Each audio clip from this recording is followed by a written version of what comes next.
بتتكلم بالعربي ولا بالانجليزي؟ ولا في ناس ما بتفهمش عربي؟ ولا في ناس في ناس في الفيديو اوكي مش اوكي بيفهم. اوكي. Last time we talked about introduction to psychology. Introduction to psychology is how it started, what are the ideas of psychology. This was what, and what's psychology, and this definition. Today we are going to talk about a branch of psychology. It's called behaviorism. Although it is ridiculed today, it's not the same as it was. So it has roots and basics of our behavior. Behaviorism is trying to control the behavior of the people. We talked about psychology. It is the relationship between three things. Do you remember? Okay. Thoughts, Actions. behaviors, Yeah. which is actions, and feelings. Feelings. Those are three things we talk about the psychology.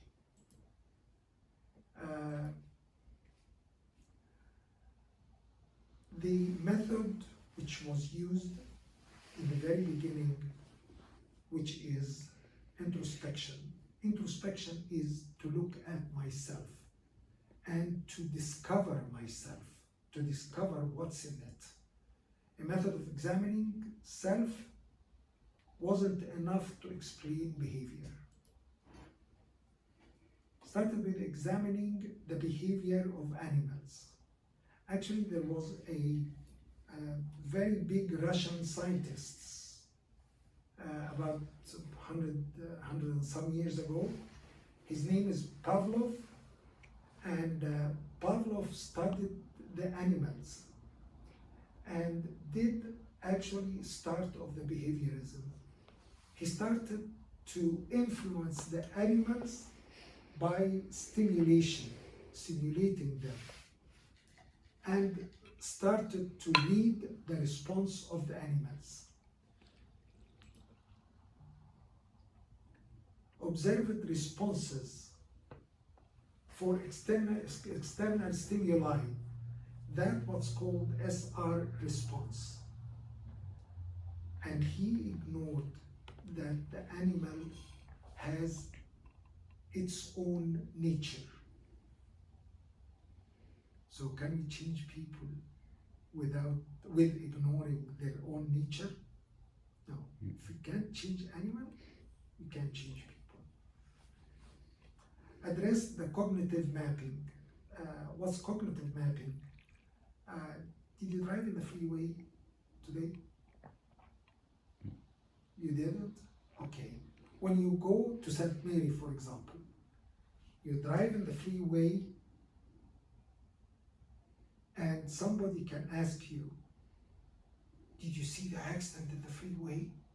And all what you say is, no, there was no accident in the freeway, because you were driving, you didn't notice everything in the way.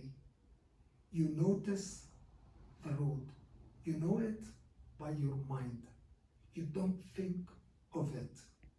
This is what's called cognitive mapping. You walk through the road without investing in the thinking.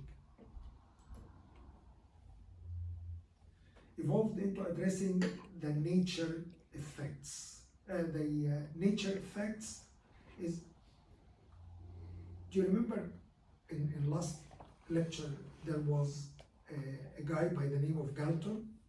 He addressed the personality, and in the personality there are two different areas. There is the nature of the person and the nurture of the person, the way he or she grew up. So the way the society impacts them change the personality. The way that people are created, it changes the personality. Mothers know very well that Children, if you have 3 children, they're totally different from each other. Totally different. And you have brothers and sisters. They are totally different than you. Their motives are different. Their incentives are different. Their personality is different. One of them may be very joyful. One of them may be very introvert to himself. One of them may be so extrovert, open to the people. He wants to be within the people. That's the nature of the person. But the nurture, the environment shapes the people. What's a classical response? What Pavlov did, Pavlov is the first scientist to study behavior. What Pavlov did is he started putting some dogs in certain environment, and he started to offer them food. And the food will make them salivate. Irayelo. It's very amazing that just by showing them the food, they salivate. Their behavior has changed. Their response has changed based on the stimuli, which is the food. Food stimulate them. At the same time, he tried something else. He's tried to ring a bell when he offers them food. So every time he offers food, he rings the bell. And what happened is something amazing. When he rang the bell without the food, they salivated too. What's this? It is in anticipation to the food.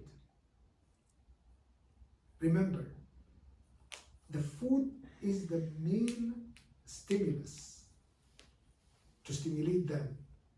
The ringing the bell is just an operand to the food, which connected through association with their mind. So an unconditioned stimulus is the food, such as being personal with food, presented with food, can provoke an unconditional response, which is the bell. They salivate without an expectation of the food. They associate the bell with the food. By the way, I grew up with a cat, and this cat came in the same time my youngest brother was born. And the cat loved him so much because she was brought up with him. So she was lying on the bed with him, she was at his feet all the times, he's the one who fed her, and I remember that she runs to the door. They have excessive hearing. She runs to the door and waits on the door when she hears his footsteps. And he had a very distinct footsteps. So she hears his footsteps. This is a conditioned response. This is a conditioned response. A conditioned response begins to develop after repeated episodes. The conditioned stimulus alone, the ringing bell, will be provoke conditional response, will salivate, will cause the cat to run to the door. Unconditioned responses, we talked about those. They are unconditioned because the stimulus is not responses. Conditioned responses are created by association. They connect things together. Conditioned stimulus will create conditioned responses, mental or physical expectations. Tell you something. The child loves her mother. The infant loves his mother. When the mother is close to him, she carries him, she pets him, she gives him thinking. When the mother is in the kitchen, she doesn't give him the same thing. But when he knows that she is coming by her footsteps, he jumps from the bed. He comes to her. He expects this. This is conditioned responses. Association may create a conditioned response of fear or anxiety. I have a brother, a different brother, who is so afraid of rats. So afraid. If he hears that there is a rat in the garage, he leaves the house. What's this? This is a conditioned response to a rat caused him to fear sometime long, long ago. He may not remember this, but this is a conditioned response to the fear. There was another scientist called Thorndike. Thorndike created what's called connectionism. We connect things together in our brain. When an animal responds to a stimulus, one thing happens. Either it is rewarding or it is profitless. I'll get you an example of this. When an animal goes to the water pit and licks it, the water starts flowing. Would he do it? Would he do that again? Would the animal do that again? Yes, he will. He licks it for the water to flow. If he licks it and nothing happens, this is profitless. This is, he wouldn't do that. Such as still being trapped in a cage. Actually, Thorndike did something very, very experienced. Let me talk about that in a minute, because there is a picture. The connection between the action and the event is strengthened when it profits the animal. When it doesn't profit the animal, the connection between the action and the event is weakened. Rewarded responses are stamped in. Stamped in means they recognized by the brain. They remembered by the brain. While profitless acts are stamped out.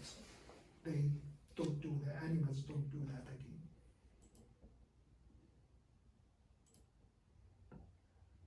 Connection.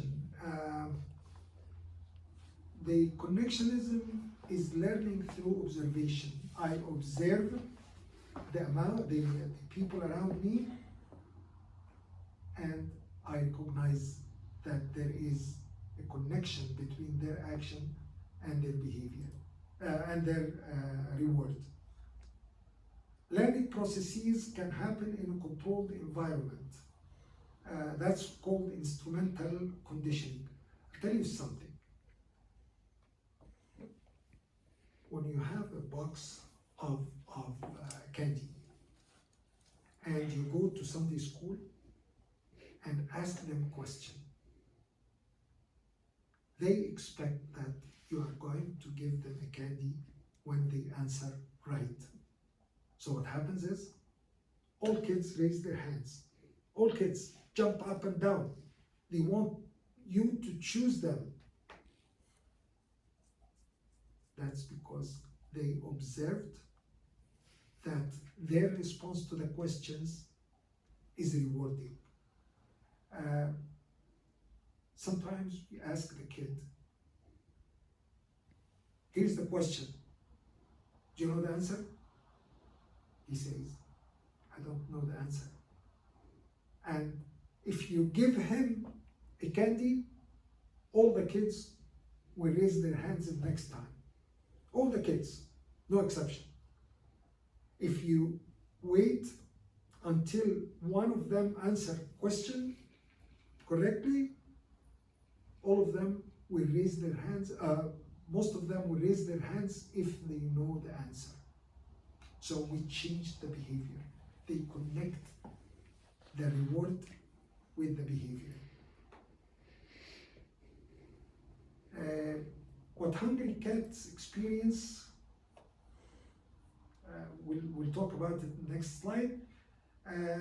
Profitless acts stamped out. Profitable acts stamped in, means that they will recognize it. What Thorndike did is he had a cat in a big cage, and he put some buttons in the cage, a light button, a lever, another door, but they don't cause the door to open for the cat. Only one button he added which opened the door. So if the cat presses this button, the door is open. So the cat learns that what's not profitable, she doesn't. She doesn't do it. What's profitable, she does it. What's not profitable, she doesn't. Although it looks that it's going to open the door. They look similar, but he said that profitless acts are stamped out, and the acts which generate profit are stamped in. This is the law of effect.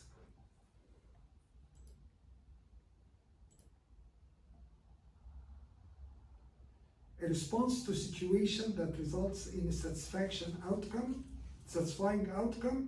is more likely to occur again in the future. And conversely, a response to a situation that results in a satisfying outcome,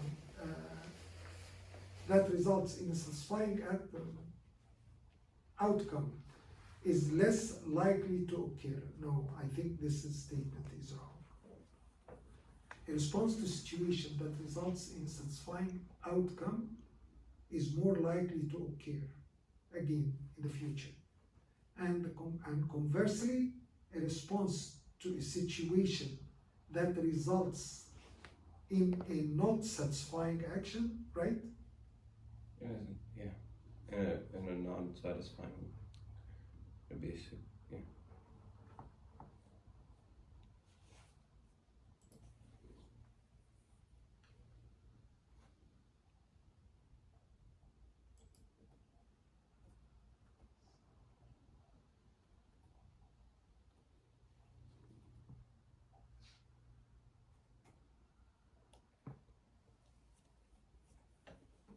I think this reads much better, right? Mm-hmm. It is satisfying actions. I'm sorry for the mistake.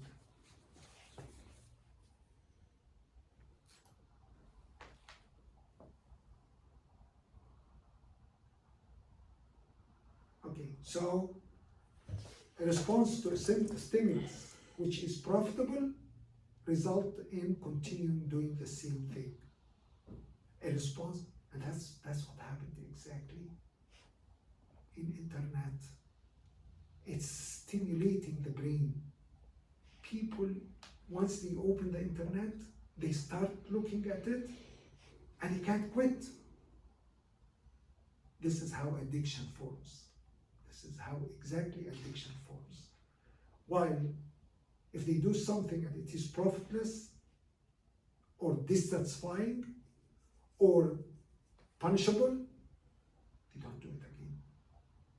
That's the model of the police. That's the court model.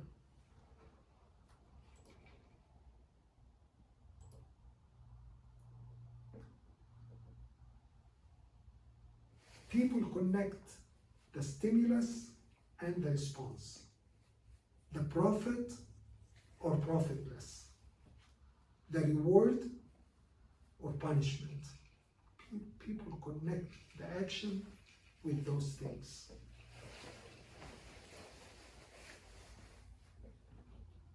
This connection is very lasting. Is very lasting. I remember I read a book, and there was a story in the book. Two in the church who loved each other so well, and they were ideal people in the church. And they got married, and the mother of the bride came to visit them after a few months. And she asks them, "How are you doing?" And they said, "Perfect, perfect. Everything is so good." And she heard from the priest that they are a perfect couple. And one day, the groom asked the mother, "Tell me, my mother, why your daughter is squeaky clean in everything except the roof of the range. She doesn't touch it. She doesn't clean it. No matter how dirty it is, she doesn't." And the mother thought for a moment, and then she told him, "Is she remembering what happened?" And he said, "What happened?" And she said, "What happened?" And the mother said, "When you were 2 years old, I put a chair next to the range for you to stand on, just to be close to me. And then one of the range stoves were on, and then I switched it off. And then all of a sudden, you touched it, and you get burned. Is that why you don't remember? You don't touch the stove?" And she said, the girl said, "No, I can't remember it. But I can't touch the top of the stove." So it stepped in. It lasts for a long time because it was so painful at the time. And then the mother showed her some of the signs of the burns in her hand. So it's long lasting. So are these things, we can get rid of them? A guy who is afraid of the rat, a guy or a gal who is afraid of the top of the stove. Can we get rid of that? Yes. Tell you a story. Another story. I was working for Boeing, and one day, one of the pilots said, lady pilot, she is also a trainer in another school, flying school, and she said, "I have the weirdest story ever. One guy came to me to teach him how to fly the airplanes. This guy was 70 years old, and he said, I've done everything in my life except this. I want, before I die, to do it." And she said, "Okay, I can teach you." And he said, "But you have a challenge.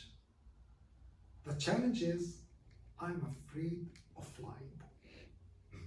I've never been in an airplane before.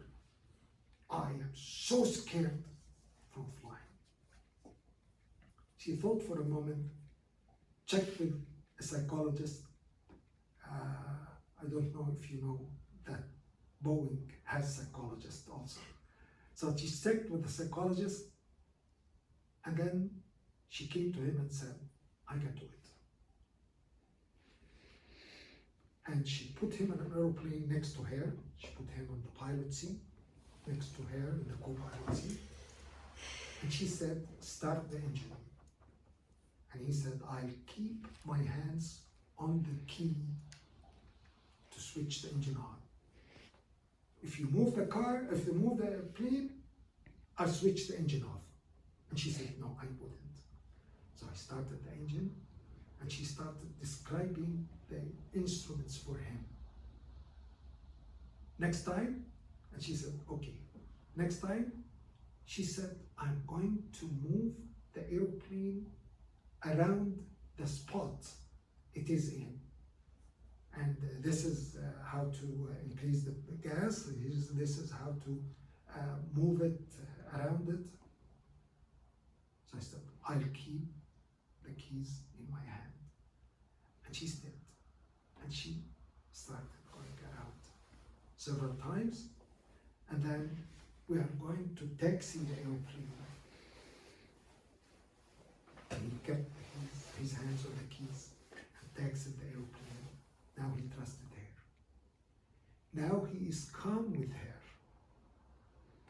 This point of being calm with her is very important. We'll see how this happened. And she said, we'll do high-speed taxiing. So we'll run next to the runway with high speed, back and forth. And he put his hand, he said. And finally, she said, we are going to run without your hands on this. He said, I trust you without my hands on the keys. And she said, we'll run on the runway. He said, don't take off. She said, okay. He trusted her. And they ran on the runway without taking off. And she said, to take off, we have to pull on the stick and then relax the stick and then land. And she said, you wouldn't do that. She said, no, you will do that. And he said, okay, let's try. I raised the aircraft from the ground about 3 or 4 or 5 feet, and then you will put it down. She said, gradually, this process is called desensitization. And it's based on one thing, on the fact that we can't have two opposite emotions in ourselves. We can't be trusted, being calm, and being so nervous, so excited. We can't do that. When the kid is with his mother, he is so calm. She comforts him by touching him. Do you know, when the kid is born, he is so excited. That's why he started crying. He's so excited because he got off his environment, his closeness, his room. So we got him off, and do you know what they do here? What do they do? What do they do? They give the baby to someone in the beginning to just feel them. Put her on her chest. They put the baby on her chest. Why is that? Because he got used to the heartbeat of the mom. And this is amazing because it calms the baby so fast. The baby is calm. He can't have two different opposite feelings in the same time. Anyway, to get this story get over with, the story is that the pilot at one point of time she took off and turned around, and then she said, "You can do it now." And he said, "I'll do it next time." And he did it and came back, turned around, took off, came back, landed, and he gave her the keys of the plane, and he said, "I did stand my point. I did what I wanted to do." So that's the desensitization. There was a crazy guy called Watson. This crazy guy, actually the marketing psychology was initiated by him. I say he's a crazy guy because he has what's called blank slate theory. This blank slate, he thought that humans are created the same, identical to each other. Mothers know that. They are not. Everyone has a nature. And he thinks, what he said is, give me a kid and I can make him whatever you want. And of course, he was a professor of psychology in one of the universities. He did have a baby from the hospital. His name is little Albert. We don't know about him. And at that time, there was no regulations. That was in the 40s of the last century. There was no regulation to manage the experiments on the kids or in human. Now there is rules and regulations to manage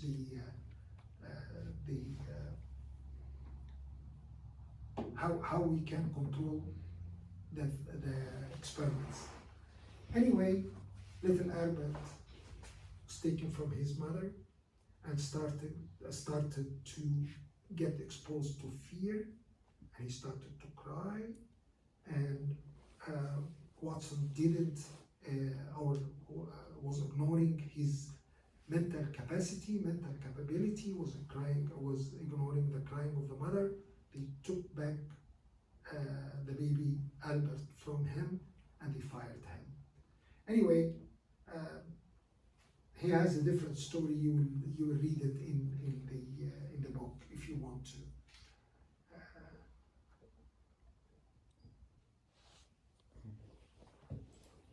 The TV disconnected. Was that? The TV disconnected. Oh, okay.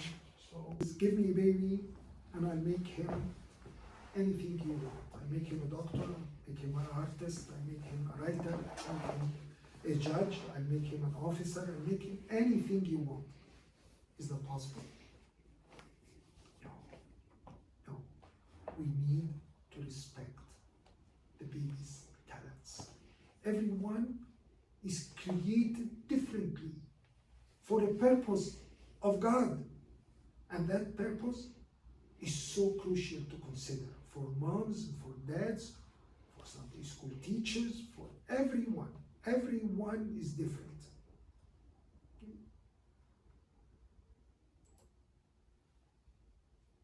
Cognitive mapping, we talked about this.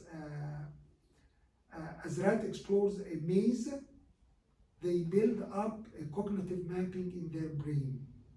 A maze is مش عارف يعني ايه بالعربي. Is a maze. You enter one door and you can't reach to the end. You enter another door, you can't reach to the end. You enter another door and you can reach to the end. This the rats were creating this cognitive map in their brain. And the cognitive map, as you do, the cognitive map, you can go through it without noticing anything else. Human also create a cognitive map, of their environment, which is like God-given maze. Tolman was interested also in mental processes, how the mental processes work. And there are a lot of theories in this. It's not mature yet. Including perception, cognitive, and motivation. How to motivate a person? It's very hard to motivate a person unless you study that person. You give him what he likes. You love him. It's very important to love the people around you. He started purpose behavior, or which came to cognitive behavior. This is one of the most psychological treatment, most effective psychological treatment right now. And it has branches of it. Cognitive behavior is about changing the cognition so I can change the behavior.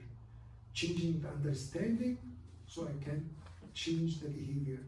And that's what St. Paul said in Romans 12, verse 2. Chapter 12, verse 2. He believed that we learn about the world around us without any reinforcement of rewards. We later use this in decision making. We learn about the world from the environment. That's why the bad company has a bad influence on the people, especially the young people. Even the old people, they have. We build what he called cognitive maps to understand the world. He called this latent learning. So as we go in the world, we learn. And it's behind the scene. We learn from the behavior of others. How is this compared to Romans 12?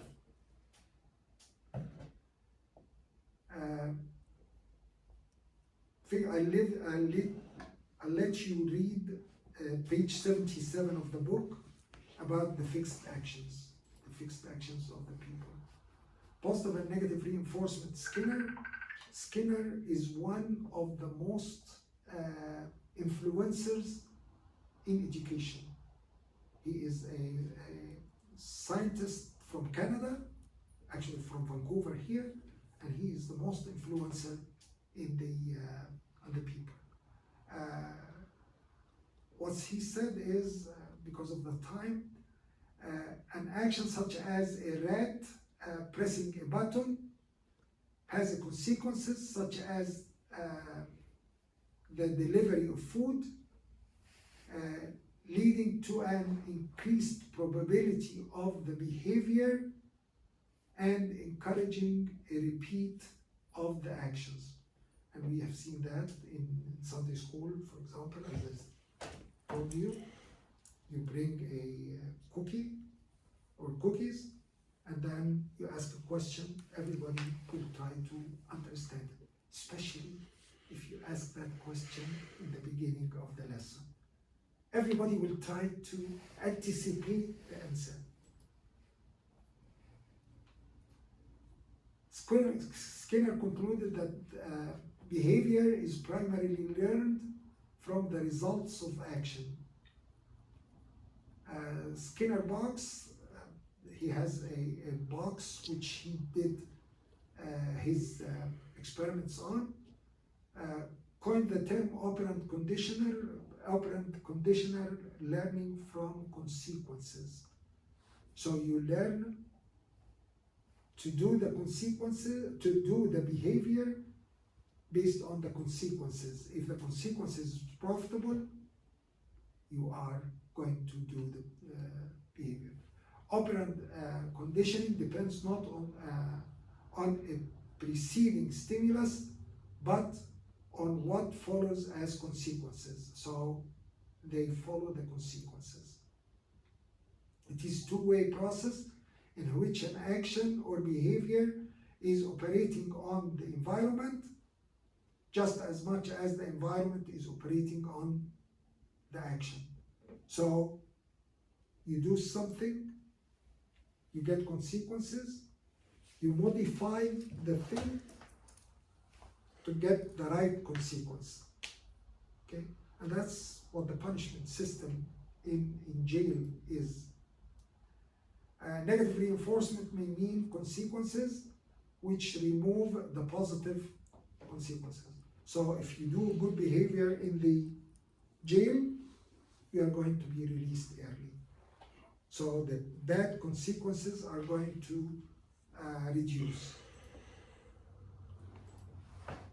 Positive reinforcement. What do you think? Rewarding the behavior is better, or punishing the bad behavior is better? Rewarding. Rewarding. Rewarding the behavior is, and God uses that all the times. By the way, He say, whoever leaves father or mother or wife or children for me, he gets 100-folds. This is a reward. This is a reward. If behavior leads to removal of negative stimulus, that behavior increases.